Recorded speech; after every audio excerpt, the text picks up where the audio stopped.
తెలంగాణ రాజకీయాలలో ఇప్పటివరకు ఎన్నో రాజకీయ మంత్రాలు చూశాం. ప్రత్యర్థులను చిత్తు చేసేందుకు నాయకులు అమలు చేసే వ్యూహాలను మంత్రంగా అభివర్ణించడం కొత్తేమీ కాదు. కానీ ఇప్పుడు రాజకీయాల ట్రెండ్ మారిపోయింది. వ్యూహాల నుంచి నేరుగా మంత్రాలు, తంత్రాలు, క్షుద్ర పూజలు అనే ఆరోపణల వరకు రాజకీయాలు చేరాయి. ఈసారి ఈ ఆరోపణలు చేసింది ప్రతిపక్షం కాదు, అధికార పార్టీ నేతలే.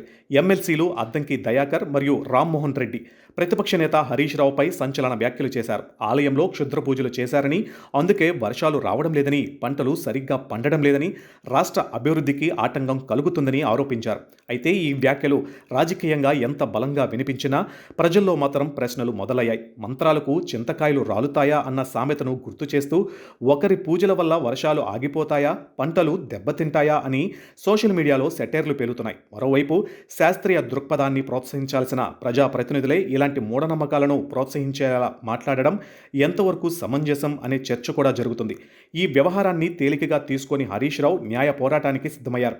పరువు నష్టం కేసు వేయడం ద్వారా ఈ వివాదాన్ని రాజకీయ వేదిక నుంచి న్యాయస్థానం వరకు తీసుకువెళ్లారు. దీంతో ఈ అంశం మరింత హాట్ టాపిక్గా మారింది. ఇప్పుడు అసలు ప్రశ్నలు ఇవే. హరీష్ రావుపై చేసిన ఆరోపణలకు ఆధారాలు ఉన్నాయా? ఉంటే వాటిని ప్రజల ముందుకు తీసుకొస్తారా? లేక రాజకీయ విమర్శలలో భాగంగా చేసిన వ్యాఖ్యలేనా?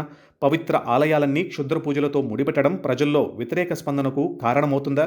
రాజకీయ విమర్శలకు హద్దులు ఉండాలా? లేక ఆధారాలు లేకుండా ఎలాంటి ఆరోపణలైనా చేయొచ్చా?